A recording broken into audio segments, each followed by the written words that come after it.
존경하는 국민 여러분, 국회 부의장과 선배 동료 의원 여러분, 그리고 국무총리와 국무위원, 정부위원 여러분, 경남 창원 성산의 정의당 노회찬입니다.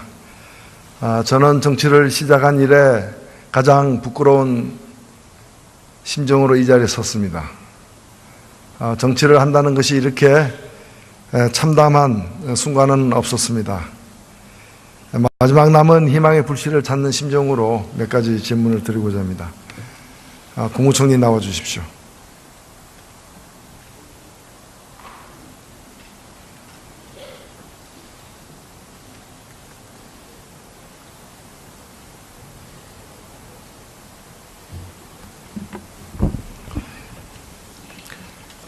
총리께서는 박근혜 대통령을 마지막 만난 것이 언제입니까? 정확하게 기억이 안 됩니다만 한 열흘 정도 된 것 같습니다. 열흘 전 어디서 보셨나요? 내가 대통령을 어디서 만났는지 이런 부분에 대해서 자세하게 말씀드리는 건 적절치 않습니다. 그렇지만 여러 가지 방법으로 만날 기회가 있고 또 그런 기회에 우리 국정에 대해서 말씀을 드리고 있습니다. 아니, 딴 사람도 아니고 국무총리가 대통령 만나는 게 그런 걸 얘기하는 게 국회에서 얘기하는 게 적절치 않습니까? 대통령을 언제 만났는가, 몇 번 만났는가 이런 부분에 관해서 필요한 만큼 그렇게 소통을 하고 있다는 점을 말씀드립니다. 대통령이 국무회의에 마지막 참석한 것이 한 달 전이죠?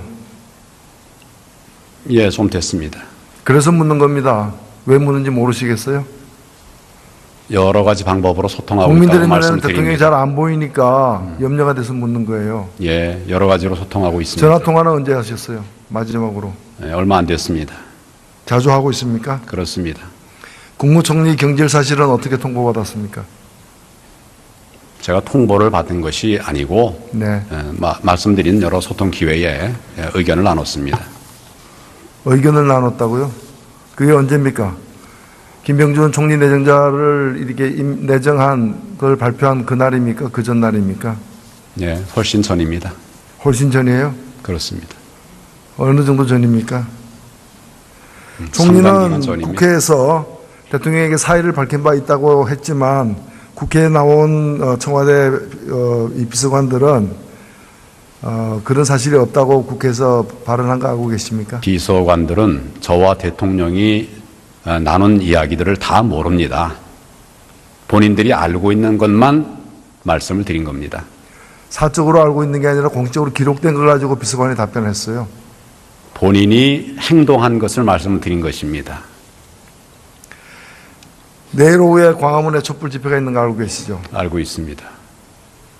총리로서 좀 소회가 있습니까? 그런 상황에 이르게 된 것에 대해서 안타깝게 생각을 합니다.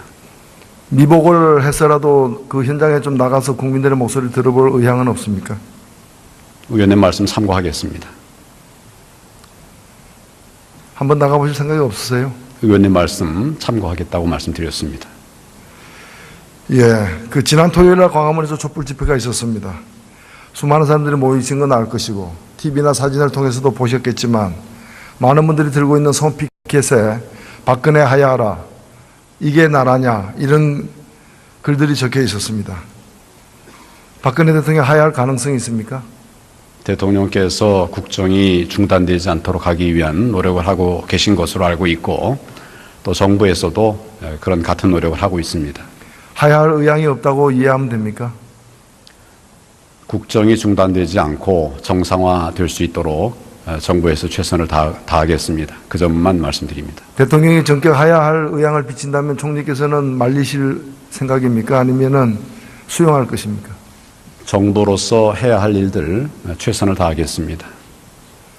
이게 나라냐라는 그런 울부짐에 대해서 어떻게 생각하십니까?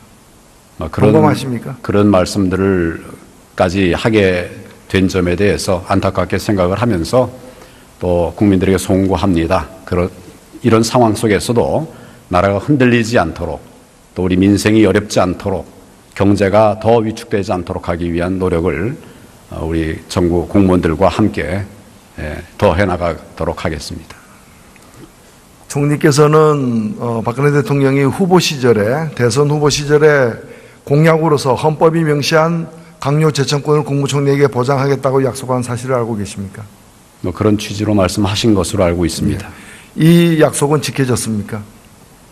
뭐 제가 경험한 바로는 지켰다고 알고 있습니다. 그러면은 헌법에 명시한 강요 재청권이 대통령 취임 이후에 지켜왔다. 특히 우리 황교안 총리 시절에 지켜왔다. 이렇게 제가 답변을 해석해도 되겠습니다. 네, 그렇습니다. 그러면 이번에 11월 8일 날 박근혜 대통령이 전격 국회를 방문해서 국회에서 총리를 추천해달라고 하면서 그 총리에게 헌법에 보장된 총리의 권한을 보장하겠다고 얘기한 것은 대통령이 지난 2012년에 후보 시절에 공약했고 그간 실행해 왔던 것을 반복한 것입니까?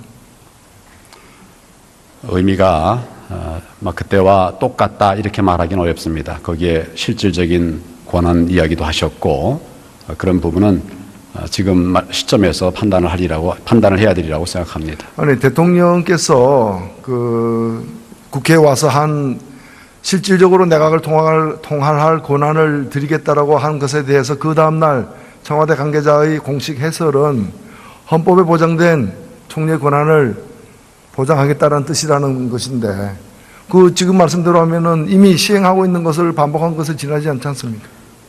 기본적으로 실질적인 권한을 할 수 있는 대로 하겠다 하는 그렇게 주게 부여하겠다 이런 말씀이고 헌법에 나와 있는 범위 안에서 물론 그 모든 국정이 논의가 되어야 됩니다. 헌법에 있는 범위 안에서라고 하는 것도 해석과 운영에 따라서는 좀 차이가 있을 수 있는 부분들이 있습니다. 이런 것들을 그 차이에 대해서 좀 설명해 보시죠. 포괄적으로 폭넓게 그렇게 새 총리에게 권한을 부여하겠다 이런 뜻으로 이해를 합니다. 그러니까 황교안 총리에게는 보장하지 않았지만 새 총리에게 국회에서 선출하는 또는 추천한 새 총리에게 보장하겠다라는 그 차이가 있는 부분은 어떤 정상적인 상황에서 총리에게 부여할 수 있는 권한이 있고 지금 대통령께서 말씀하신 것은 지금 워낙 국민들이 어려워하시고 또 힘든 상황이니까 이런 상황에서 할 수 있는 모든 것을 그 권한이 구체적으로 어떤 이런 겁니까? 뜻으로 그렇게 공급을 이해하시면 인상하겠다는 좋겠습니다. 것은 아닐 것이고 어떤 뭐라고 겁니까? 말씀하셨습니까? 그러니까 그 권한이 새롭게 더 부여하겠다는 권한이 구체적으로 어떤 거냐고 제가 묻습니다. 통상 국무총리가 할 수 있는 것은 내가 대통령을 보좌하고 대통령의 명을 받아서 내각을 통할하는 것입니다. 그리고 그 외에 많은 대통령의 권한들이 있습니다.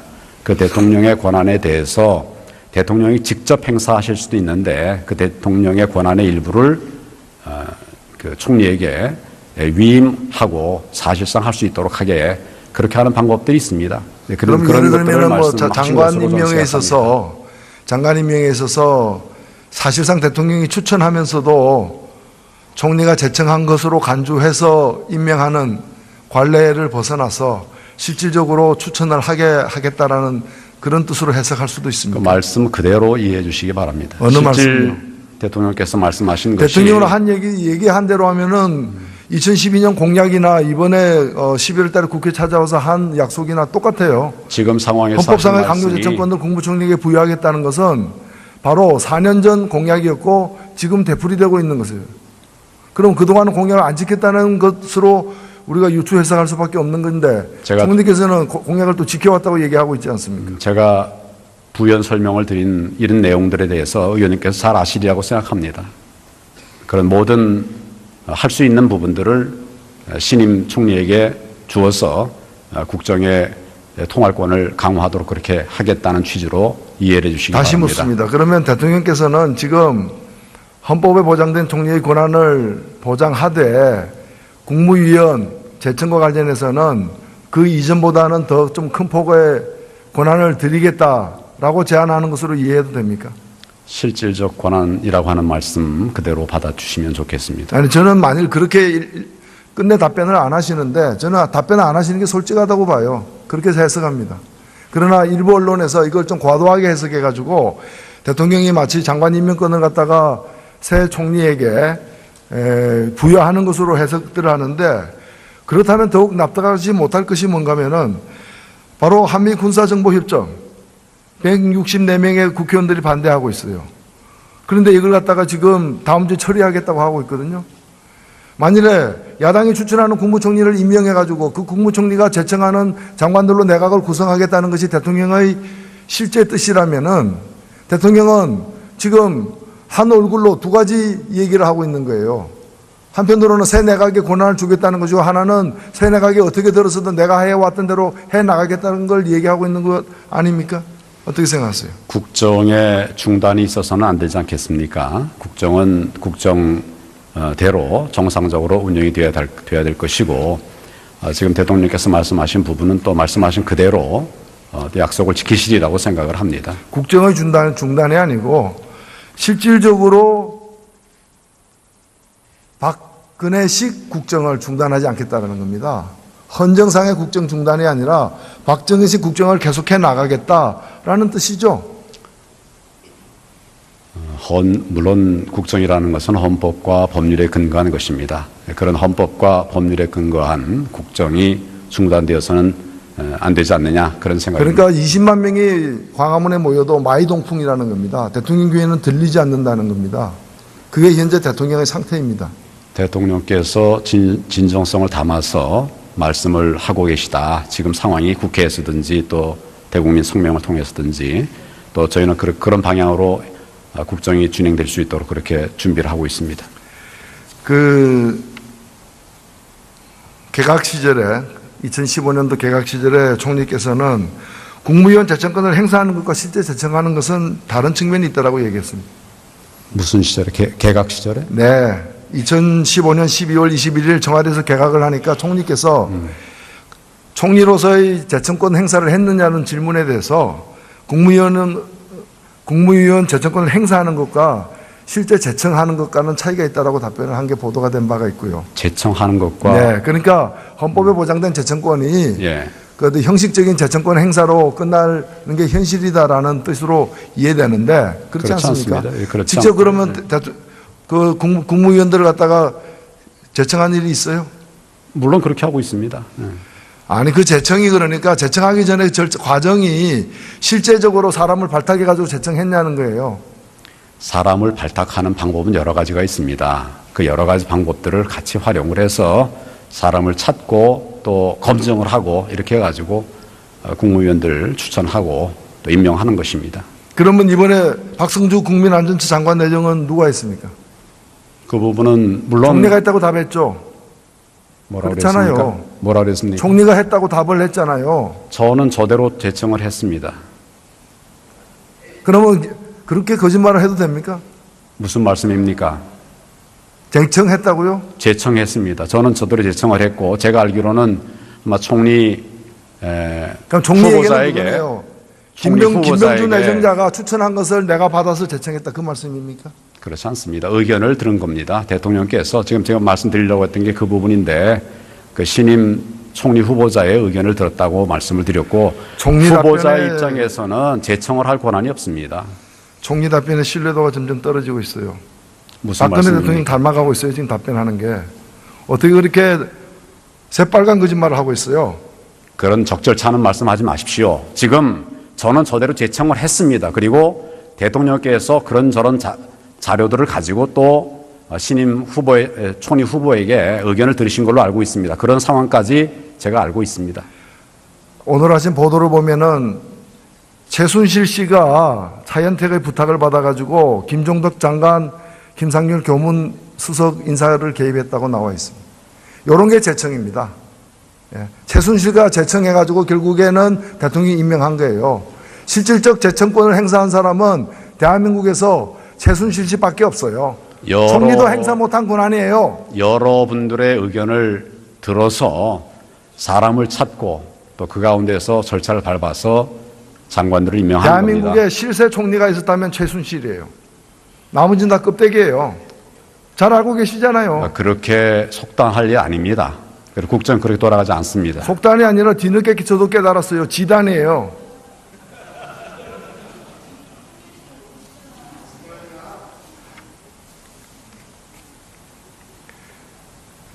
총리께 묻겠습니다. 지금 사의를 표명하셨죠? 제가 여러 번 자리에 연연하지 않는다는 말씀을 드렸고 책임이 크다고 그 말씀하시면서 말씀의 취지를 사실이라고 생각합니다. 네. 이 사태에 대해서 총리 책임이 큽니까? 대통령 책임이 더 큽니까? 저는 제 책임이 크다고 생각합니다. 대단하십니다. 예. 대통령 책임이 더 큰 게 아니고 그러면 황교안 게이트입니까? 저는 좀 더 박근혜 게이트인데 왜 황교안 게이트로 그렇게 스스로 이렇게 눈명을 뒤집었습니까? 위증하고 우리 계신가요? 국정을 잘 보좌하고 그런 문제가 생기지 않도록 했어야 되는데 이런 일로 국민들에게 많은 걱정을 끼쳐드린 데 대해서 아주 송구하게 생각을 하고 있습니다. 박근혜 대통령의 불행은 바로 총리처럼 지근거리에서 대통령을 보좌하는 사람들이 직언을 못했기 때문입니다. 제가 말씀드릴 거는 다 드렸습니다. 제가 드릴 수 있는 분야에 관한 이야기들은 드리면서 소통하면서 그러니까 직언을 드릴 수 국정을 없는 사람이 해왔습니다. 총리여서 문제였다는 거예요. 제 얘기는. 무슨 말씀이라고 그랬습니까? 직언을 드릴 수 없는 사람이 총리였던 게 박근혜 대통령의 불행이라는 겁니다. 그 주변에 가장 가까운 거리에서 이것은 안 됩니다. 이것은 문제가 있습니다라는 얘기를 한 사람이 없었던 게 오늘의 이 사태로 나왔던 거예요. 그래서 책임이 있다는 거예요. 잘못 알고 계시는 그러나 그 부분들에 책임도 관해서 대통령이 직접 저지른 책임보다는 작다는 거예요. 왜 스스로 형량을 높이십니까? 의원님 잘못 알고 계시는 부분에 대해서 제가 자세하게 설명을 드렸습니다. 예.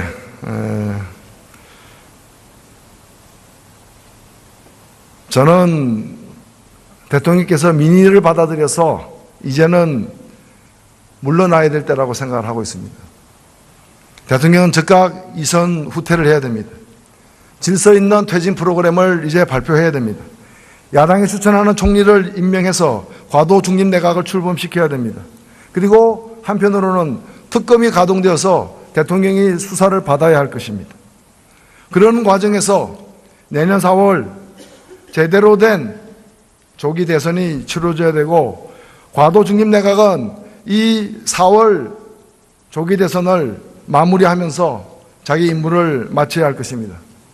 대통령이 더 오래 남아있을수록 대통령은 더 힘들게 내려갈 것입니다. 어떻게 내려가든 그 결과는 마찬가지입니다. 저는 오늘 이 자리에서 국민 여러분들과 함께 국민과 국가를 위해 헌신해온 100만여 명의 공직자들에게도 심심한 위로를 표합니다. 대통령을 비롯해서 정치권의 잘못으로 대다수 공직자 여러분들이 대한민국의 과거와 현재는 물론 미래를 만들어 나가는 중추 역할을 하는 데 있어서 여러 손상을 받았습니다. 국민을 위해 봉사하고 선진복지국가를 만들어가고 있다는 자부심과